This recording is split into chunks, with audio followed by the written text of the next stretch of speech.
486, aku akan menjemputmu dari bandara. Karakter permainan dari teleponnya berteriak keras, game over. Pria muda yang berdiri dengan gugup di depannya mengenakan blus putih dengan jeans biru muda dan sepatu olahraga putih. Rambutnya dipotong pendek, menampakkan dahi bersih, kulit putih, dan senyum malu-malu. Dia mengatakan padanya bahwa sudah lebih dari setahun sejak dia lulus dari universitas tetapi dia masih terlihat sangat muda. Dengan apa yang dia kenakan, dia tampak segar seperti seorang siswa yang belum meninggalkan gerbang sekolah. Ningsi menatapnya untuk waktu yang lama kemudian tiba-tiba berdiri dan melingkari pemuda itu beberapa kali. Wajahnya penuh kekafiran total. Wow, siapa yang tahu? Kupikir kamu adalah paman yang malang. Siapa yang tahu bahwa kamu benar-benar anak laki-laki yang cantik? Studio kita tidak perlu mempekerjakan juru bicara di masa depan. Kamu akan melakukannya. Dia secara acak mengambil seseorang dari jalanan, yang ternyata adalah seorang pria muda yang tampan. Keberuntungan apa? Pria muda itu merasa malu dan wajahnya memerah lebih jauh ketika dia bertanya, "Bos, aku masih tidak tahu siapa namamu." Ketika dia mendengar dia memanggilnya sebagai bos, Ningsi tidak bisa menahan tawa. Tidak perlu memanggil saya bos. Itu terlalu formal. Kami mitra yang setara dalam bisnis ini. Saya Ningsi. Anda bisa saja panggil aku Xiao Xi. Namaku Gong Sangze, bos. Aku masih ingin memanggilmu, bos. Kamu tidak akan pernah tahu betapa pentingnya pertemuan kita yang takdir ini bagiku. Jika bukan untukmu, aku hanya akan menjadi mayat berjalan. Baiklah, sesuai keinginanmu. Ningsi tidak pernah keberatan dengan hal sepele seperti itu, jadi dia membiarkannya. Tetapi ini adalah pertama kalinya seseorang memanggilnya, bos, dan itu membuatnya senang. Lagi pula, ini adalah momen simbolis baginya untuk mengambil langkah pertama menuju tujuannya mencapai puncak hidupnya. Benar, untuk studionya, apakah kamu berencana untuk membukanya di Cina atau di tempat lain? Ningsi bertanya. Mari kita lakukan China, kita baru saja mulai dan kita tidak cocok untuk pasar luar negeri seperti sekarang, jawab Gong Sangze. Ningsi mengangguk, oke, kembalilah ke China bersamaku besok. Gong Sangze setuju, oke. Kemudian dia berhenti sebelum bertanya, bos, apa nama studio kita? Ningsi menggaruk kepalanya dan menjawab, saya tidak berguna dalam penamaan, apakah Anda punya ide bagus? Bos, saya pikir yang terbaik adalah nama Anda. Saya harap Anda dapat menemukan nama itu. Saya baik-baik saja dengan apapun, kata Gong Sangze dengan tulus. Ningsi berkedip. Kenapa dia merasa seperti baru saja mengadopsi anjing yang setia? Kamu ingin aku datang dengan nama Ai? Biarkan aku memikirkannya. Karena desakan Gong Sangze, Ningsi mondar-mandir di ruangan bola-balik dan berpikir keras. Bagaimana dengan spirit? Terinspirasi oleh kutipan Liu Yuxi dari My Humble Home, gunung diukur bukan oleh tingginya, tetapi oleh makhluk surgawi, air bukan oleh kedalamannya, seperti spiritualitasnya dengan naga. Ini berarti bahwa terlepas dari seberapa tinggi gunung itu akan terkenal dengan makhluk surgawi dan bahwa itu bukan tentang seberapa dalam air tetapi naga akan mengungkapkan spiritualitasnya. Kamu naga sejati yang aku undang, harta dari rumah kota kita, jadi kita pasti bisa mengalahkan ular kecil itu. Ketika Gong Sangze mendengar kata-kata Ningsi, matanya langsung berair, bos, terima kasih. Terima kasih untuk nama yang bermakna ini. Ningsi gugup melihatnya menangis dan dia dengan cepat memberinya tisu. Hai, Tuan, tolong jangan menangis, oke. Yang paling tidak bisa saya tahan adalah melihat orang-orang menangis. Terutama cowok ini di depannya yang secantik gadis muda. Gong Sangze kemudian berubah serius dan berkata, bos, saya tidak akan mengecewakan Anda. Bahkan jika saya harus memeras diri saya sendiri, saya pasti akan membuat merek kami, Spirit, terjadi. Ningsi terbatuk ringan, batuk, tidak perlu memeras dirimu sendiri. Kita harus berjalan di jalan yang akan terus berkembang. Iya bos. Anak baik. Baru saja mereka selesai mengobrol, telepon Ningsi berdering. Itu adalah bosnya, Lu Tingqiao. Halo, bos besar. Apakah syuting iklannya berjalan lancar? Suara lembut seorang lelaki bertanya dari ujung telepon. Jangan khawatir, semuanya berjalan baik. Aku akan naik penerbangan pulang besok sore. Besok siang, Pada saat kamu mencapai, itu sudah tengah malam. Kamu sendirian dan Ling Zizi tidak ada. Aku akan menjemputmu di bandara besok. Ah, tidak perlu untuk itu, aku hanya akan mendapatkan mobil. Selain itu, aku harus pergi ke pertemuan sekarang. Kamu berhati-hati di jalan. Sampai jumpa besok malam. Ningsi ingin memberitahunya bahwa dia tidak sendirian dan dia tidak perlu khawatir, tetapi Lu Tingqiao sudah menutup telepon, jadi dia hanya bisa membiarkannya. 487, bos wanita membawa pria yang aneh. Pada hari kedua, Ningsi membawa Gong Sangze ke rumah penerbangan. Dalam penerbangan, Gong Sangze menatap keluar jendela. Kupikir, bahwa aku tidak akan pernah bisa pulang lagi seumur hidup ini. Ningsi menyandarkan kepalanya ke tangannya dan mengguncang kakinya. Hur-hur, sekarang kami terbang kembali. Bahkan jika orang itu telah mencuri banyak rancangan desain Anda, ia masih akan menggunakannya pada suatu hari, dan apa yang kami miliki adalah peti harta karun yang tak ada habisnya di benakmu itu. Kesuraman Gong Sangze awalnya mudah naik hanya dengan melihat gadis yang bersemangat tinggi di sampingnya dan dia mengangguk. Setelah kejadian itu, dia membenci seluruh dunia, membenci ketidakadilan yang diberikan kehidupan kepadanya, dan bahkan membenci dirinya sendiri. Dengan emosi negatif yang berkobar-kobar di dalam hatinya, bahkan tidak berbicara tentang terus mendesain, seluruh dirinya menjadi tidak berguna. Dia tidak akan pernah berpikir bahwa pada sore yang biasa, dia akan bertemu seseorang yang ajaib seperti dia. Pertemuannya yang kebetulan, tiba-tiba membebaskannya dari semua kesulitan dan ketidakadilan. Otaknya yang sudah lama tidak aktif tiba-tiba menjadi aktif kembali. Gong Sangze dengan cepat mengeluarkan buku catatannya dan mulai membuat sketsa dengan cepat, merekam inspirasinya. Ningsi terkejut dan berkata, kamu sudah punya inspirasi begitu cepat. Tiba-tiba aku memikirkan sebuah tema. Gong Sangze berkata dengan antusias. Saat dia menyaksikan mata anak laki-laki di samping kilauannya dan terlihat sangat berbeda dari sebelumnya, Ningsi tertegun, lalu dia tertawa dan bertanya, apa temanya? Di pesawat, Ningsi dan Gong Sangze membahas inspirasi desain dan operasi studio. Mereka secara kasar memutuskan cetak biru untuk hari-hari yang akan datang. Ketika pesawat mencapai Cina, sudah larut malam. Imperial baru-baru ini turun hujan dan suhu di malam hari sangat rendah. Begitu Ningsi berjalan keluar dari bandara, angin dingin yang membekukan menyambutnya membuatnya bersin. Gong Sangze yang memperhatikan ini dengan cepat melepas mantelnya dan meletakkannya di pundak Ningsi. Bos, hati-hati jangan sampai jatuh sakit. Terima kasih. Ningsi berkata dengan penuh terima kasih. Bos, haruskah kita mendapatkan mobil? Kita seharusnya tidak menunggu taksi di sini pada jam ini. Tidak perlu untuk itu, seseorang datang untuk menjemput kami. Tunggu, biarkan aku menelepon. Ningsi berkata sambil mengeluarkan ponselnya dari dompetnya. Dia tidak yakin apakah bos besar telah tiba atau tidak. Tidak terlalu jauh, mobil Maybach hitam perlahan melaju. Cheng Feng yang berada di belakang kemudi merasakan tangannya bergetar tanpa henti. Apakah ini lelucon? Dia awalnya senang menemani bos untuk menyambut bos wanita di bandara, tapi mengapa ada pria aneh di samping bos wanita? Bukankah ini langkah mematikan yang dia lakukan? Dia dengan hati-hati melihat kursi belakang melalui kaca spion dan setelah melirik sekilas, dia dengan cepat melihat ke depan lagi. Atasannya memiliki tampilan paling ganas di wajahnya. Astaga, menakutkan. Namun, Anda tidak bisa menyalahkan bos karena sangat marah. Bos sudah mulai mengantisipasi hari kembalinya bos wanita itu sejak 3 hari yang lalu dan bahkan mengingatkannya sebelumnya tentang waktu bos wanita itu akan mendarat. Dia takut bos wanita itu tidak terbiasa makan dalam penerbangan, jadi dia sudah menyiapkan makan malam. Kemudian, dia takut cuaca akan terlalu dingin, jadi dia menyiapkan selimut di mobil untuknya. Dia benar-benar bijaksana sampai ke inti. Selama beberapa hari terakhir, setiap panggilan dari bos pasti akan menjadi pengingat tentang kedatangan bos wanita. Hanya beberapa hari sejak terakhir mereka bertemu dan dengan kegugupan yang sedemikian besar darinya, Anda akan berpikir mereka tidak bertemu selama bertahun-tahun. Bahkan Cheng Feng yang punya pacar merasa dia bukan pasangan yang baik.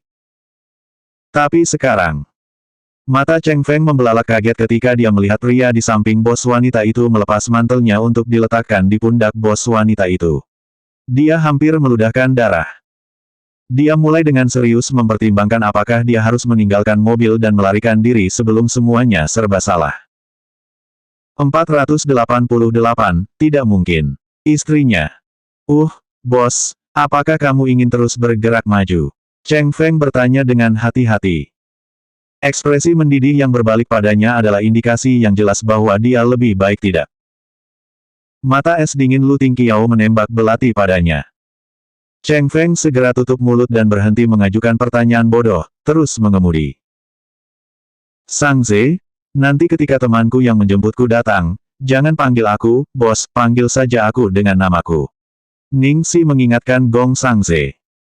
Bagaimanapun, dia berada di depan bos besar, dan dipanggil, bos, oleh orang lain akan sedikit tidak tahu malu. Oke, mengerti. Gong Sang Ze dengan patuh menjawab.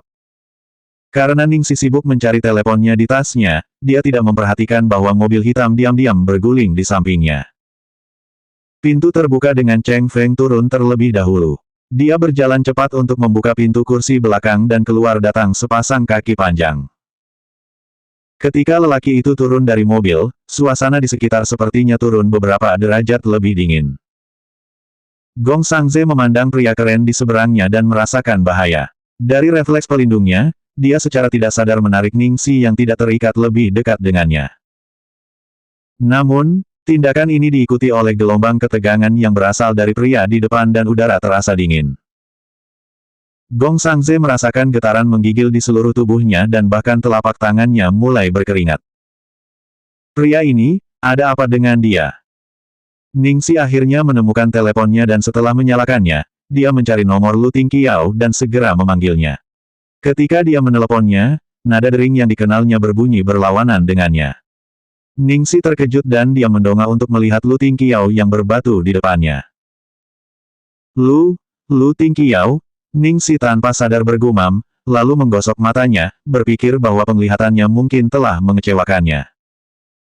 Pada saat ini, di belakang Lu Tingqiao, Cheng Feng dengan gugup menutupi wajahnya, bersiap untuk ledakan. Ketika dia memastikan bahwa orang di depannya benar-benar Lu Tingqiao, kegembiraan yang jelas menyebar di wajah gadis itu. Dia dengan gembira melompati dan menyapa, "Bos besar. Ini benar-benar kamu. Kupikir aku salah. Aku baru saja memanggilmu." Gong Sang Ze tidak berpikir bahwa Ning Xi akan pernah berkenalan dengan seseorang yang tampak jelas berbahaya dan tidak ramah dari pandangan pertama. Dia tidak bisa membantu tetapi sedikit terkejut. "Bo, Xiao Xi, kalian saling kenal." Cheng Feng dengan tajam memperhatikan kata-kata pria itu. "Bo, Itu tidak mungkin, istri pria ini, bukan. Bos wanita baru saja pergi ke luar negeri untuk waktu yang singkat. Apakah dia sudah mulai berkencan secara diam-diam? Ini adalah mimpi buruk." Jika Cheng Feng menangkapnya, jelas Lu Tingqiao akan menyadarinya juga dan ekspresinya langsung jatuh datar. Sementara Lu Tingqiao dan Cheng Feng memikirkan sesuatu yang melampaui kebenaran, Ning Xi masih tidak sadar ketika dia dengan antusias menarik Gong Sang Ze untuk memperkenalkannya. "Sang Ze, ini bos saya, Lu Tingqiao. Intinya adalah, dia adalah bos besar terbesar saya, teman saya, dan mentor saya." Ekspresi Lu Tingqiao tidak berubah sama sekali. Bahkan, itu semakin gelap. Meskipun Ning Xi telah memperkenalkannya sebagai seseorang yang penting, jelas tidak ada label itu yang dia ingin dikenal sebagai. Gong Sang Ze berada dalam dilema ketika dia mendengar ini. Bos-bosnya, jadi bagaimana dia harus mengatasinya? "Senang bertemu Anda, Tuan Lu." Gong Sang Ze akhirnya menyapa dengan sopan. Lu Tingqiao harus berjuang untuk mempertahankan sikapnya yang sopan. Dia sedikit mengangguk dengan salam. 489, mungkinkah dia cemburu? Gong Sang Ze tidak tahu apakah itu dia yang terlalu memikirkan hal-hal, tapi dia merasa seperti orang di depannya mengeluarkan getaran kebencian yang kuat terhadapnya. Bahkan, sejak dia muncul, dia sudah merasakan ketegangan yang meningkat. Ning Xi terus memperkenalkannya kepada Lu Tingqiao. "Bos besar, izinkan saya memperkenalkan, ini Gong Sang Ze. Dia adalah milikku." Pada saat ini, Ning Xi akhirnya menyadari bahwa Lu Tingqiao memiliki ekspresi garang di wajahnya, tetapi dia juga tidak tahu apa yang salah. Dia sedikit ragu ketika melanjutkan, dia adalah teman saya yang saya temui di Los Angeles. Dia seorang perancang busana yang sangat berbakat. Apa yang sedang terjadi? Bukan saja Lu Tingqiao terlihat tidak seperti dirinya yang biasa, tetapi mengapa sepertinya Cheng Feng bertingkah aneh? Apakah ada yang salah yang dia katakan? Ningsi segera mengubah topik, "Bos besar, Anda datang menjemputku meskipun sudah terlambat. Terima kasih telah melewati masalah." "Tidak masalah, itu sedang dalam perjalanan." Di jalan. Bagaimana bandara bisa menuju kemana saja?" Ningsi tidak menanggapi ketika dia melihat bahwa tatapan Lu Tingqiao bersandar di pundaknya. "Ada apa sekarang?" Lu Tingqiao mengulurkan tangan dan secara alami melepaskan mantel itu darinya. Kemudian, dia melepas mantelnya sendiri dan menutupi bahunya lagi. Yang ini lebih tebal. "Oh, terima kasih," Ningsi mengangguk, tertegun. Lu Tingqiao menatapnya dan berhasil menahan kekesalannya tanpa pertanyaan lebih lanjut.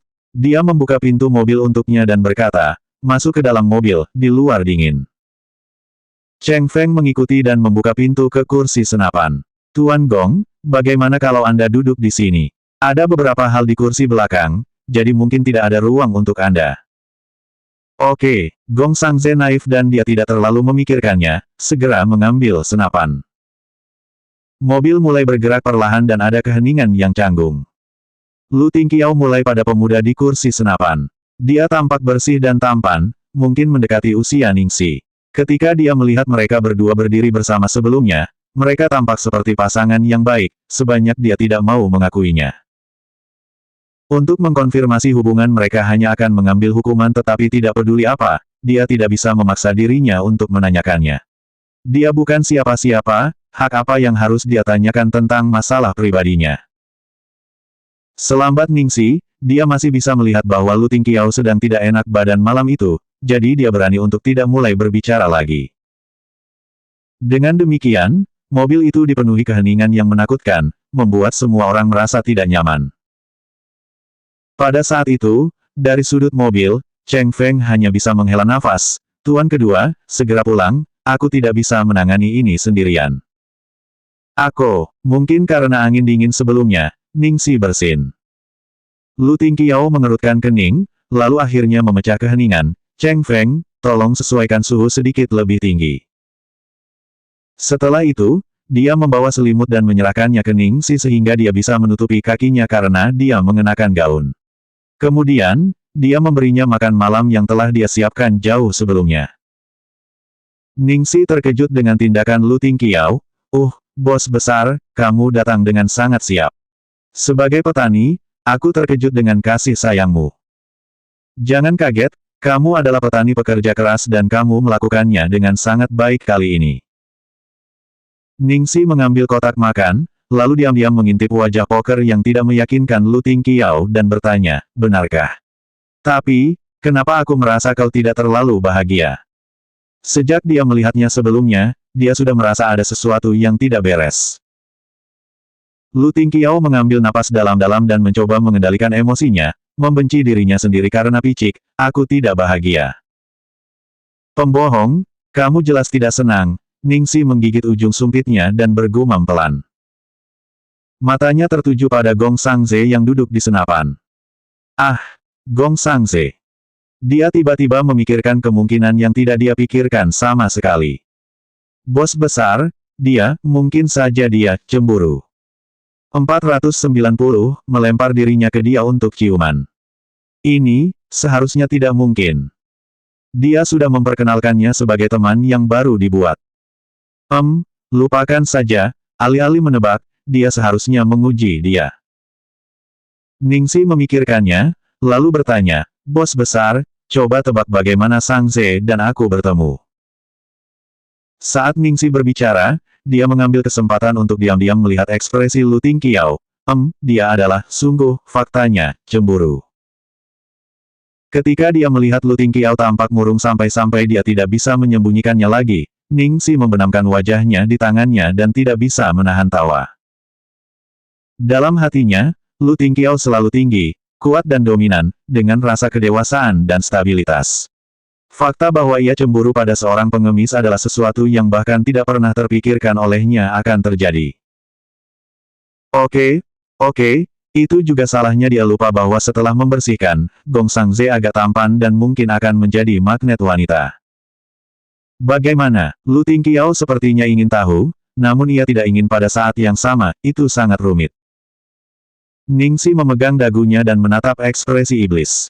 Semakin dia memandang, semakin dia pikir itu lucu, dia hanya ingin melemparkan dirinya ke dia dan memberinya ciuman. Dia adalah seseorang yang kuambil di jalanan. Dijemput di jalanan. Ketika dia mendengar jawaban ini, Lu Tingqiao jelas terlihat sangat terkejut. Ya, haha, tidak terduga, bukan? Gong Sangze yang duduk senapan mendengar percakapan mereka dan tertawa, jika bukan karena Xiao Xi, aku mungkin masih akan mengemis di jalanan Los Angeles. Ketika mereka mendengar ini, Lu Tingqiao dan Cheng Feng terkejut. Terutama Cheng Feng, kepalanya dipenuhi pikiran tentang perselingkuhan orang asing dengan percintaan dan kemudian dia membawa kekasihnya pulang. Dia sama sekali tidak mengharapkan situasi ajaib seperti itu. Memang, bos wanita itu begitu tidak terduga sehingga proses berpikir orang kebanyakan tidak berlaku baginya. Ketika dia melihat bahwa ketegangan di Lu Tingqiao akhirnya turun, Ningsi mulai berbagi proses bagaimana dia bertemu Gong Sangze. Setelah iklan itu selesai, saya siap untuk berbelanja. Saya dengan senang hati memakai baju baru saya, berpakaian ketika tiba-tiba seorang pengemis mendatangi saya dan mengatakan satu kata, jelek. Aku bersumpah aku sangat marah. Ningsi menggambarkan kisah itu secara rinci kepada Lu Tingqiao, dan dia mendengarkan dengan sabar dengan ekspresi fokus di sepanjang cerita. Dia menjawab dan mengajukan pertanyaan dengan tepat, bahkan mengundang Gong Sangze untuk mengatakan beberapa kata di sana-sini. Suasana di mobil tiba-tiba berubah dari musim dingin ke musim semi. Cheng Feng menarik nafas lega, bahayanya telah teratasi dan rasionalitas bos kembali online. Itulah yang terjadi. Jadi, Sangze bukan hanya teman baruku tetapi juga mitra bisnis masa depanku. Kami telah memutuskan untuk memulai sebuah studio desain mode, di mana aku akan memberikan dana dan dia akan melakukan pekerjaannya. Ekspresi ketat Lu Tingqiao untuk seluruh perjalanan mobil akhirnya rileks pada saat ini. Tidak heran mereka berdua telah kembali ke negara itu bersama. Kenapa kamu tiba-tiba ingin memulai studio? Lu Tingqiao bertanya. Tentu saja, itu untukmu. Selain berakting, dia tiba-tiba memiliki ambisi lain dan itu semua karena dia. Ningsi memikirkannya, lalu menjawab, iya, itu bukan dorongan tiba-tiba, saya sebelumnya sudah punya rencana seperti itu. Kebetulan kali ini, biaya iklan parfum dirilis dan kemudian bahkan lebih kebetulan, saya memilih sampai perancang saya telah lama menjadi penggemar saat berbelanja. Ini adalah takdir. Dia sendiri merasa bahwa keberuntungannya keluar dari tangga lagu. Selanjutnya bab 491, apakah sesuatu terjadi pada harta karun kecil?